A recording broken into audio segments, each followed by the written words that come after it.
Hello दोस्तों, आज के इस वीडियो के माध्यम से आप लोगों के बीच एक बार पुनः आ चुका हूं। अब आप लोग इस वीडियो को शुरू से लेकर के अंत तक देखते रहिएगा, क्योंकि आज मैं बहुत ही इम्पोर्टेंट पॉइंट बताने वाला हूं, बहुत ही महत्वपूर्ण जानकारी बताने वाला हूं। साथियों, इस वीडियो में सभी कैंडिडेटों को देखना है, जितने भी नर्स हैं, यानी कि जो भी बीटीएससी के एएनएम नर्स हैं खास करके, या फिर आगे जो बीटीएससी में परमानेंट वैकेंसी आएंगे एएनएम के लिए, वो सभी कैंडिडेट देखना है। या फिर जो भी एएनएम हैं, बिहार राज्य में जो भी एएनएम हैं, सभी को ये जानकारी जानना जरूरी है और सभी को ये काम करना भी है। कौन सी काम करना है, मैं एक एक पॉइंट एक एक चीज़ करके दिखाऊंगा, इसलिए गौर से देखिएगा। और साथ ही जितने भी जीएनएम हैं, बिहार राज्य के जितने भी जीएनएम कैंडिडेट हैं, वो सारे कैंडिडेट भी देखेंगे, चाहे वो बीटीएससी में आने वाली जीएनएम की वैकेंसी के लिए हो या फिर कोई भी जीएनएम बिहार में वैकेंसी आएंगे उसके लिए हो। अगर आप लोग ये जीएनएम वाले स्टूडेंट भी ये काम कर लेते हैं तो आपके भविष्य के लिए बहुत ही अच्छे होंगे, क्योंकि अभी बिहार सरकार स्वास्थ्य विभाग की तरफ से मौका दिया गया है। बाद में आप लोग फिर लड़ाई करिएगा, आंदोलन करिएगा, धरना करिएगा, उससे अच्छा अभी मौका दिया है आपको इस बात को, इस विचार को विमर्श करने का, तो आप लोग अभी कर लीजिए। तो तमाम जितने भी मेरी प्यारी बहन, चाहे वो एएनएम वाली हो, बीटीएससी एएनएम वाली हो या जो भी हो, साथ ही जितने भी मेरे प्यारे भाई या मेरी प्यारी सिस्टर जो बीटीएससी में जीएनएम की नौकरी करना चाहते हैं या फिर चाहती हो, या फिर कोई भी जीएनएम के स्टूडेंट अभी पढ़ाई भी कर रहे हैं, उनके लिए भी इम्पोर्टेंट होगा। तो सभी लोग इस वीडियो को शेयर भी करिएगा, जिससे कि सारे लोग ये काम कर लेंगे। सब साथियों, इसमें मैं बता दूँ आपको, पिछले वीडियो में जैसे कि मैंने जानकारी दिया था, बिहार सरकार स्वास्थ्य विभाग की तरफ से अधिसूचना प्रारूप जारी किया गया है। ये अधिसूचना प्रारूप कहने का मतलब ये है कि आज से पहले तक जो भी बीटीएससी के माध्यम से वैकेंसी आती थी, परमानेंट वैकेंसी, चाहे वो एएनएम की वैकेंसी आती है या फिर जीएनएम की वैकेंसी आती है, तो उसमें क्या होता था, अंक आधारित प्रक्रिया, यानी कि आपके जो मार्क्स है उसको देख करके आपका सिलेक्शन कर दिया जाता था, आपका मेरिट लिस्ट बना दिए जाते थे। लेकिन अब क्या होगा, अब जो भी वैकेंसी आएंगे उस वैकेंसी में एग्ज़ाम लिया जाएगा, परीक्षा लिए जाएंगे। इसके लिए जब परीक्षा लिया जाएगा तो नियमावली तो बनाना होगा, अलग से एक नियमावली बनाना होगा, क्योंकि पहले तो मार्क बेसिस वाला था। अब यही नियमावली जो बनेंगे तो उसमें अगर आपको कोई सुधार करवाना है, यानी आपको कोई अपना राय देना है, कोई लगता है कि इस पॉइंट को सही होना चाहिए, ये पॉइंट ऐसा नहीं होना चाहिए, तो उस पॉइंट के बारे में आपसे पूछा जा रहा है। क्या आप इसमें कुछ सुझाव देना चाहते हैं, क्या कोई नया चीज़ जोड़ना चाहते हैं, तो आप बताइए, मैं आपको ज़रूर से ज़रूर नया चीज़ जोड़ दूंगा, या फिर अगर उस पर विचार विमर्श करने के बाद सही होने वाला रहेगा तो सही किया जाएगा, उसी के बारे में है। तो पहले ये लोग क्या नियमावली बनाए हैं उसको देख लेते हैं, फिर क्या क्या सही हम लोग को करना चाहिए या नहीं करना चाहिए उस पर भी थोड़ा सा हम लोग विचार कर लेंगे। देखिए, इसमें तो ये संक्षिप्त नाम, परिभाषा, ये सब तो कोई बड़ी चीज़ नहीं है, ठीक है। सबसे पहले इसमें भर्ती संवर्ग है, भर्ती में यानी कि डायरेक्ट भर्ती हो रहा है, ये भी सही चीज़ है।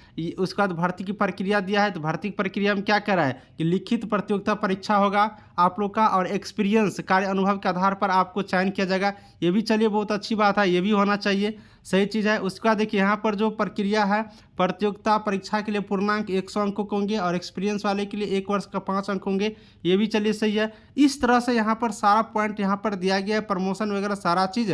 और आप लोगों को लगता है कि नहीं इसमें थोड़ा सा कोई सुधार करना चाहिए या नहीं करना चाहिए, तो आप लोग इसके लिए राय विचार दे सकते हैं। साथियों, राय विचार देने के क्रम में मैंने जो इस नोटिस में पाया हूँ, अगर आप लोग चाहते हैं तो बिल्कुल से एक काम कर सकते हैं, डिपार्टमेंट को एक राय सुझाव दे सकते हैं। वो राय क्या होना चाहिए, जैसे कि मैं आप लोग के यहाँ पर लेकर चलता हूँ।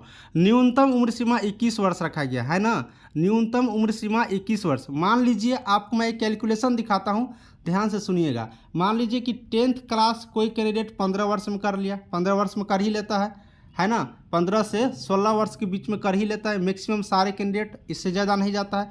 10th के बाद हम लोग क्या करते हैं, 12th करते हैं। 12th कब करेंगे, जब 16 में आप मैट्रिक पास कर ले, तो 16 से 18 2 साल में हो जाएगा आपका। 16 से 18 ईयर के बीच में, साल के बीच में, इतना ईयर के बीच में आप लोग क्या करेंगे, इंटरमीडिएट कर लीजिएगा 16 से 18 में। अब मान लीजिए यहाँ से अगर हम लोग आते हैं 12th के बाद क्या करने, एएनएम का कोर्स करने, तो 18 साल में तो हम इंटर कर लिए, तो 18 से 20 मेरा क्या हो जाएगा, एएनएम का कोर्स हो जाएगा। यहाँ से ध्यान से देखिएगा, 18 से 20 मेरा क्या हो जाएगा, एएनएम का कोर्स हो गया। अगर आप जीएनएम ही करते, मान लो जीएनएम ही कर लेते, तो 1821 में आपका जीएनएम कंप्लीट होगा। तो ये मैंने मैक्सिमम उम्र यहाँ पर हमने 15 लिया, 15 से 16 इसलिए ना, किसी किसी का 14 से 15 वर्ष के बीच में मैट्रिक हो जाता। तो कुल मिलाकर के देखिएगा तो एएनएम का अधिकतम उम्र लिए फिर भी 20 साल में ही कंप्लीट हो जाता है। और इसी बीच अगर वैकेंसी आ जाएंगे तो क्या 21 वर्ष रहेगा तो ये लोग फॉर्म अप्लाई कर सकते हैं? कभी नहीं कर सकते हैं। जीएनएम का ही देख लीजिए, अगर मान लीजिए जीएनएम कोई कैंडिडेट 14-15 साल के बीच में मैट्रिक कर लिया, फिर इंटर उसका 16 साल के कंप्लीट हो जाएगा, 17 साल के बीच में, फिर इन लोगों के लिए भी 20 साल होते होते इन लोगों में से भी बहुत सारे कैंडिडेट हैं जो जीएनएम के फॉर्म आप अप्लाई नहीं कर सकते हैं अगर उस टाइम में वैकेंसी आ गया तो। इसीलिए मुझे लगता है कि ये जो मिनिमम उम्र सीमा 21 वर्ष है इसको घटा करके 18 वर्ष रखना चाहिए। अब क्यों, तो मैं आपको एक और एग्जांपल यहाँ से आपको बता देना चाहूँगा। देखिए अभी ही मैंने कुछ दिन पहले एएनएम की वैकेंसी दिखा था जो संविदा पर था 8,853 का।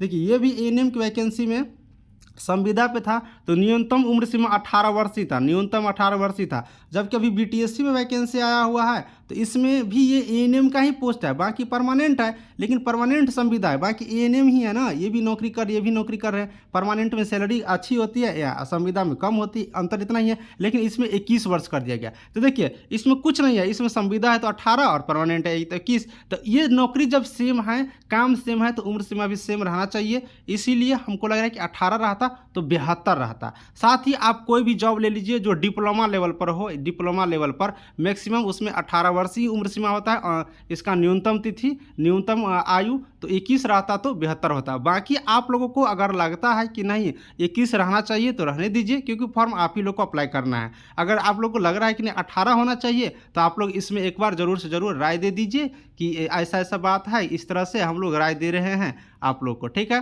अब यहाँ पर देखिए प्रतियोगिता परीक्षा के लिए पूर्णांक यहाँ पर 100 अंकों का है। अब देखिए प्रतियोगिता परीक्षा के लिए पूर्णांक 100 अंकों को यहाँ पर क्लियर होना चाहिए। क्लियर क्या होना चाहिए कि जैसे देख लीजिए, मान लीजिए एएनएम है, ठीक है, एएनएम है या फिर जीएनएम है, दोनों लोगों के लिए मैं बात कर रहा हूँ साथ में, एएनएम या और फिर जीएनएम है। तो इसमें मान लीजिए एक होता है टेक्निकल पेपर, है ना, एक होता है नॉन टेक्निकल पेपर।